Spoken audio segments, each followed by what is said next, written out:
예, 안녕하세요. 이번 시간에는 공익법인 출연재산 등 사용기한에 대해서 살펴보겠습니다. 그, 공익법인이 이제 재산을 출연받으면은, 일단 증여세가 면제되잖아요. 그런데 이제 증여세가 면제를 받고, 받은 이 출연재산은 일정 기한 안에 사용을 해야 됩니다. 사용을 안 하면 다시 증여세가 부과됩니다. 근데 요거는 이제 상정법 48조 2항에다 규정되어 있는데, 제가 지금 이거 하는 거는 뭐 상정법에 있는 내용 전부를 다 지금 설명은 다 못 드리고 몇 가지 주요 사항만 이제 발췌해 봤습니다. 그런데 이제 요 사용 기한이 있는데, 요 기한을 위반했을 때는 어떤 것은 증여세가 부과되고 또 어떤 것은 가산세가 부과됩니다. 그래서 사용기한을 꼭 지켜주셔야 되기 때문에 이 내용을 잘 숙지하시기 바랍니다. 그래서 출연재산 등이라는 게 뭐냐면은 처음에 출연받은 재산, 그리고 또는 뭐 처음에 이제 뭐 부동산이나 이런 거로 출연받았다가 그걸 매각했을 때, 그리고 또 어떤 또 이제 수익 사업을 할 수 있잖아요. 수익 사업 했을 때 운용 소득이 있습니다. 그는 소득 각각에 대해서 어떤 기한 내에 사용해야 되는지, 그리고 뭐 어떻게 사용을 해야 되는지에 대해서 구체적으로 살펴보겠습니다. 그래서 이 상정법 48조 2항 1호, 2호, 3호, 4호, 5호, 뭐 6, 7, 8, 9호까지 계속인데, 그거는 뭐 특별히 뭐 많이 해당되는 사항이 없는 것 같아서 5호까지만 살펴보겠습니다. 그래서 출연재산, 요 1호에 대해서 출연재산을 직접 공익목적 사업 용도 외에 사용했다. 그러니까 출연받아가지고 고유목적 사업 외에 사용했단 말입니다. 그야 당연히 고유목적 사업에 사용해라고 이 증여세를 비과세해 주는데, 다른 데 사용하면 당연히 증여세가 과세됩니다. 그런데 이제 직접 공익목적 사업 등이라는 것은 수익 사업용도 포함됩니다. 그러니까 이제 출연받은 재산을 수익 사업 활동에 사용하는 것은 가능합니다. 그런데 뭐 이걸 특수관계자한테 대여를 했다든지 그렇게 되면 이제 용도 외에 사용한 것이라고 되겠죠. 그럴 때는 바로 증여세가 부과됩니다. 그리고 출연받은 재산을, 요거는 기한이 없이 뭐 엄한데 사용하면 당연히 추징되는 거고, 아무것도 사용하지 않고 가지고 있는 거예요. 3년 안에 이 공익목적 사업에 사용해야 되는데 사용하지 않고 가지고 있다. 그럼 3년이 되는 시점에 증여세를 부과해 버린다. 그럼 3년까지는 공익사업에 사용하다가 3년 후에는 그러면 또 다른 데 사용해도 되느냐? 그건 아니고 계속 공익 목적에 사용해야 됩니다. 그러니까 직접 3년 이후라도 공익 목적에 계속 사용하지 않은 건 바로 증여세가 부과된다. 이거는 2021년 1월 1일 이후부터 적용하도록 되어 있습니다. 그런데 여기서 직접 공익 목적 사업용에 사용한다는 것은 수익 사업도 포함합니다. 근데 공익 사업을 하려면은 계속 공익 사업에 드는 재원을 출연만 받아가지고는 조달하기가 어려우니까 일정 부분 수익 사업을 할 수가 있겠죠.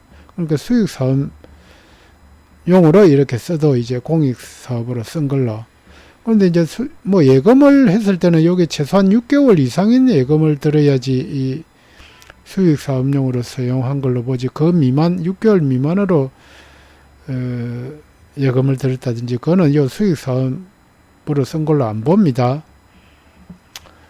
그 다음에 2호에 보면은 요거는 이제 출연재산에다, 1호는 출연재산에 관한 규정이고 2호에는 이제 출연재산, 매각자금, 운용소 등 다 포함해서 다 걸립니다. 그러니까 기한이 없이 요런 이제 자금을 가지고 주식을 취득했어요. 그런데 이 다른 특수관계 법인이나 특수관계인을 다 합해서 요 당의 비영리 공익법인요, 공익법인과 특수관계자들을 다 합하여 보유 비율이 10% 이상이면 증여세를 부과하도록 되어 있습니다. 요게 이제 매각 자금이라든지 출연재산, 출연재산에서 그러니까 수익용이나 수익 사업용으로 운용하는 재산을 포함해서, 그러니까 뭐 일단은 그 출연재산을 주식에 투자했다면 수익 사업용으로 투자했다고 봐야죠.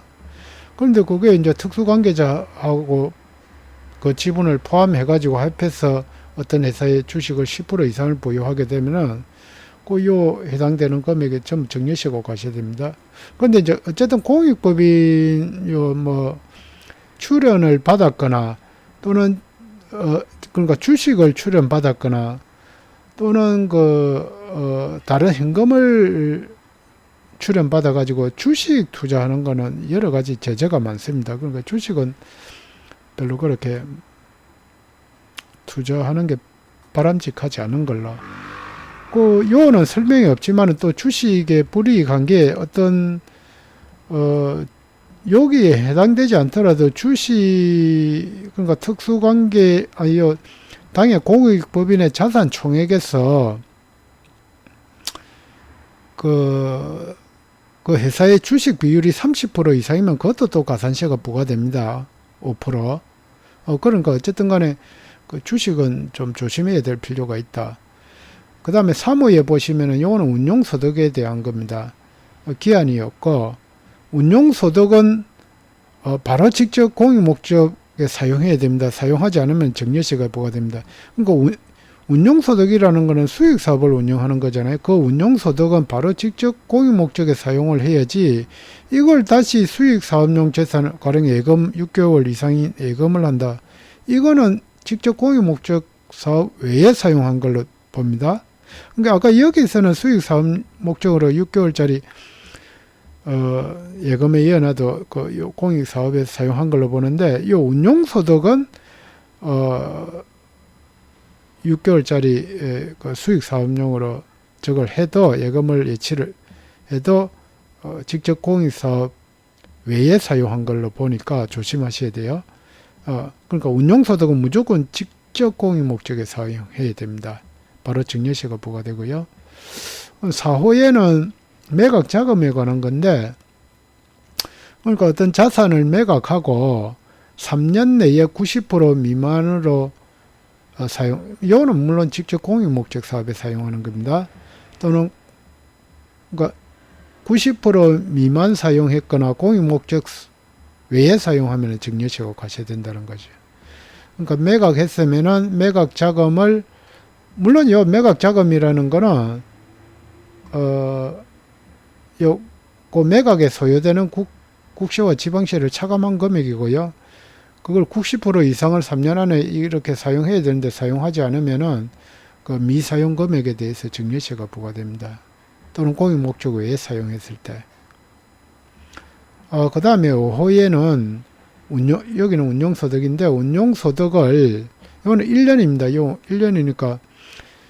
그러니까 어쨌든 요 운용소득으로 주식을 산다든지, 운용소득으로 뭐 공익목적 외에 사용한다든지, 그러니까 또 수익사업에 재투자한다든지, 그런 건 안 됩니다. 그리고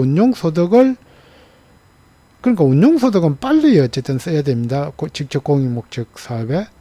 요거는 또 1년 내에 사용해야 됩니다. 근데 이제 여기서 운용소득이라는 거는 당해년도 그 당기순이익이 있잖아요. 거기에다가 직전년도 미사용액을 더하고, 그리고 요 운용소득은 당기순이익을 뜻하는데 거기서 고유목적 사업 준비금 이런 거 다 뺐잖아요. 송금으로. 요걸 다시 더해줘야 됩니다. 그리고 요 운용소득은 당기순이니까 매각 차익도 포함되어 있겠죠. 그런데 그 매각 대금 그런 거는 여기서 운용소득에 빼도록 되어 있습니다. 그리고 이제 그에서 이제 법인세하고 2월 결성금을 뺀 거에 80% 이상을 직접 공익목적 사업에 사용해야 됩니다. 그렇게 80% 이상을 사용하지 않았을 때는 이제 요 가산세가 부과됩니다. 근데 이제 이 운용소득을 이렇게 이제 해가지고 어떤 데는 이익이 많이 나고 어떤 데는 이익이 적게 나고, 그걸 또 어떤 때는 공익사업에 많이 지출하고 적게 지출하고 이 변수가 많으니까 이거의 80%를 할 때는 그러니까 5년간은 평균액을 적용하시면 됩니다. 그러니까 당장에는 올해 이익이 많이 나는데 올해 쓸 일이 없어가지고 공익사업에 조금밖에 사용 안 하면은 이 80% 규정에 걸려가지고 바로 가산세가 붙잖아요. 그러니까 그는 이제 저 어려움을 방지하기 위해 가지고 5년 평균액을 적용 가능하다. 그 다음에 이제 요거는 이제 또 매각 자금인데, 매각 자금을 아까 전에 여기 보면 90% 미만 사용하면 안 되죠. 3년 안에. 그런데 요거만 그러니까 매각 자금은 요거 3개가 걸리는데 주식 취득하면 안 되고, 물론 10% 이상. 그 다음에 요 3년 안에 90% 이상 사용해야 되고, 근데 이것만 걸리는 게 아니고 1년 안에 또 30%, 2년 안에 60% 이상을 직접 공익 목적에 사용하셔야 됩니다. 그런데 이제 이게 뭐시 돈이 꼬리표가 달린 게 아니니까 어떤 걸 공익 목적에 일정 부분 사용했는데 그게 어떤 거에서 먼저 사용됐느냐. 요거 보면 운용소득을 제일 먼저 사용해야 되잖아요. 운용소득. 그러니까 그 사용 순서는 운용소득을 먼저 사용한 걸로 봐주겠다. 그 다음에 매각대금은 1년 안에 30% 조금 저거 하니까 그 다음에 매각대금으로 사용한 걸로 봐주겠다. 그 다음 출연재산으로 사용한 걸로 봐주겠다. 이런 식으로 계산이 됩니다. 물론 그게 이제 직접적으로 딱딱 맞으면 그거 순서에 의하고. 근데 이제 여기 전체적으로 봐가지고 요 가산세는 여기 미달 사용했잖아요. 미달 사용했으면은 그 미달 사용액의 10%가 가산세가 부과됩니다. 근데 매각대금은 이제 아까 그 국지방세 양도세나 그런 거 다 주식 팔아서 증권거래세라든지 그런 거 다 차감한 금액. 그리고 이렇게 만약에 정년세가 부과되면은 거기에 대한 가산세는 적용하지 않는다. 정년세 본세만 납부하면 되겠습니다. 신고 납부 성실 가산세를 적용하지 않는다. 그리고 요 전체에 대해서 출연재산이라든지 요 출연재산에 대해서 불특정 다수인으로부터 출연받은, 그러니까 출연자별 출연재산가액을 산정하기 어려운 재산, 가령 종교사업에 출연하는 헌금 있잖아요. 이런 거는 여기에 의무 사용 기한에 적용이 되지 않습니다. 종교사업에 출연하는 헌금은.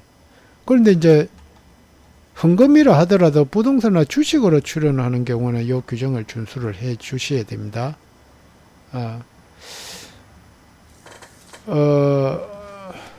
그런데 이제 가령 어떤 케이스가 있냐면은 그 처음에 주식을 출연받아 가지고 그 주식을 팔아 가지고 수익 사업을 이렇게 했어요. 수익 사업에 이제 그 임차 보증금으로 가령 지출했단 말입니다. 그런데 이제 요즘 코로나 때문에 장사가 안 돼 가지고 임차 보증금을 회수를 했어요. 그러면 그거는 매각 자금으로 볼 것이냐 출연 재산으로 볼 것이냐, 이게 제가 아무리 찾아봐도 애교나 판례를 찾지 못해 가지고, 일단 출연 재산보다는 매각 자금이 더 타이트하게 관리를 하고 있기 때문에 매각 자금으로 봐 가지고 1년 내에 30%, 2년 내에 60%요 규정, 그리고 3년 내에는 90% 이상을 사용해야 된다. 물론 공익 목적 외에 사용하면 당연히 안 되겠죠. 그거는. 그래서 1년 내 30%, 2년 내 60%, 또 90%, 3년 내 90% 이상 사용해야 되겠고, 당연히 그 자금을 특수관계자한테 대여한다든지 그러면은 또 여기에도 걸릴 수 있는 문제죠. 예. 요 기한 없이 다른 데 사용하면 당연히 안 되고.